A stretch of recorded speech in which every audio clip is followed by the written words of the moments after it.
Scammers in West Michigan have been targeting people through social media for years, but now there's an alarming new trend. It's using children as a way to lure you in.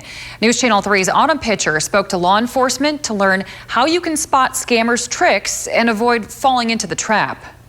A missing child, a nightmare no parent wants to live through. Posts online calling for anyone's help to find them. However, it's all a lie. Our natural reaction is always to help, to reshare, to, maybe get that missing child found as soon as possible. But unfortunately, scammers prey on that urgency and they prey on that vulnerability. These scams use photos of children stolen off the internet, all to grab your attention. Scammers are liars and they like to prey on people's emotions, and it's very easy to do on social media. After you click on the post, the scammer can change the link into a page that looks like this, where they can steal your personal information and money. Whether that be a bank account, credit card number, full name, social security, things like that. This picture of a little girl was posted in a Facebook group. It claims she was found at a gas station and they need help identifying her. They're very vague about the location, a gas station in Buffalo.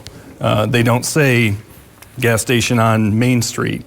Detective Chris Rabbit with the Battle Creek Police Department tells me the divider and computer screen in the photo indicate the little girl is in a police car. That's obviously a police patrol car that's in the background there.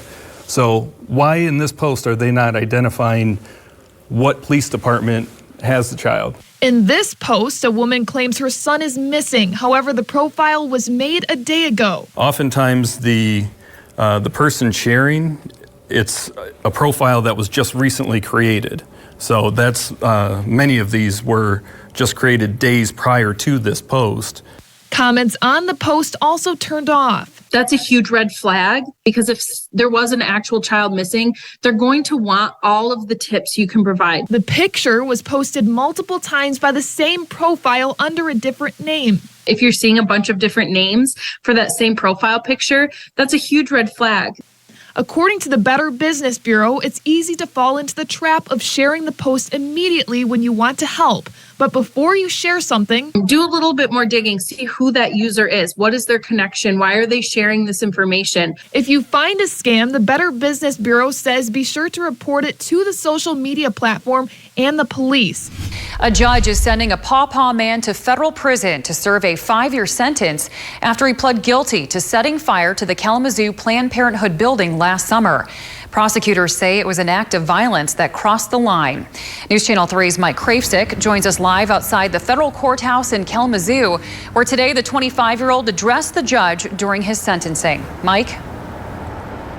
Yeah, Jessica, and the judge here today said the sentence he imposed reflects the seriousness of this case.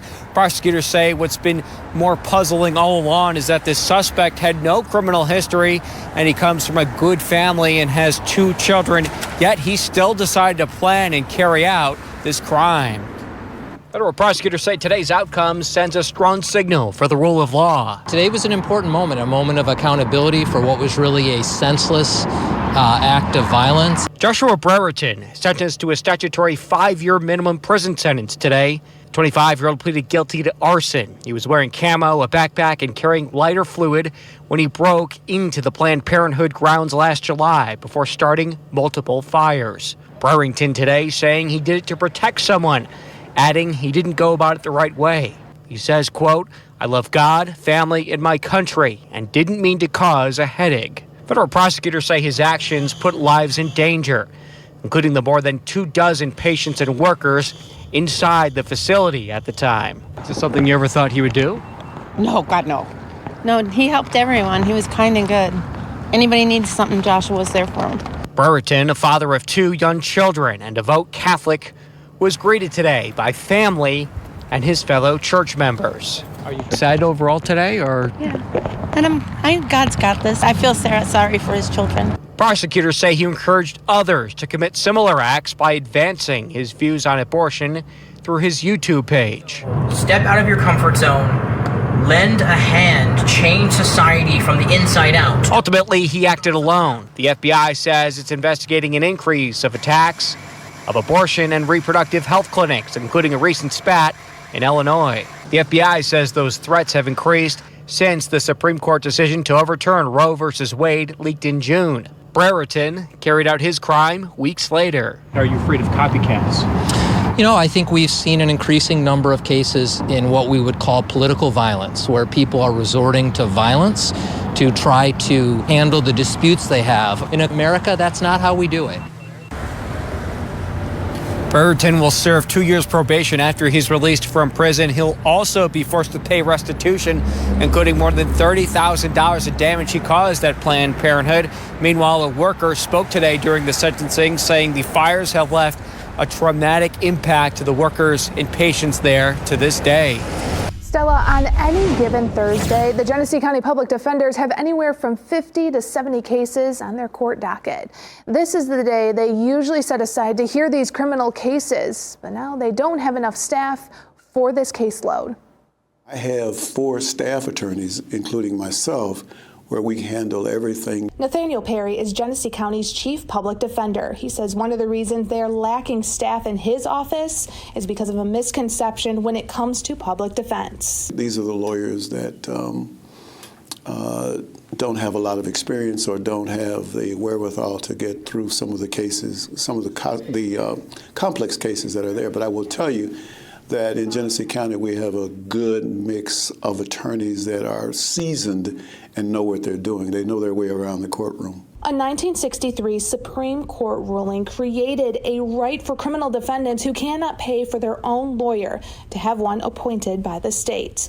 And with the lack of public defenders on top of the pandemic, some people are sitting in jail for years. Unfortunately, with the delay from COVID and some of the other things that have taken place, you end up with the sheriff maybe running a mini prison as opposed to just a jail, because we've got folks that have been there based on scheduling conflicts and scheduling different cases. We got folks that have been there in a number of years. But this is not just happening in one community or county. Across Michigan, there is a lack of public defenders. That's according to Kristen Staley, who's the executive director of the Michigan Indigent Defense Commission. This group sets standards across the state for public defense. We have attorneys who are experiencing caseloads on an annual basis that reach the thousands in certain areas. To try and attract more public defenders, they are looking at increasing salary, something Staley says has not been done in years. At least a minimum of $100 an hour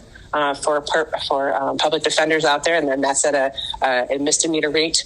But there's a possibility in upwards of $120 an hour if it's a felony and a capital offense.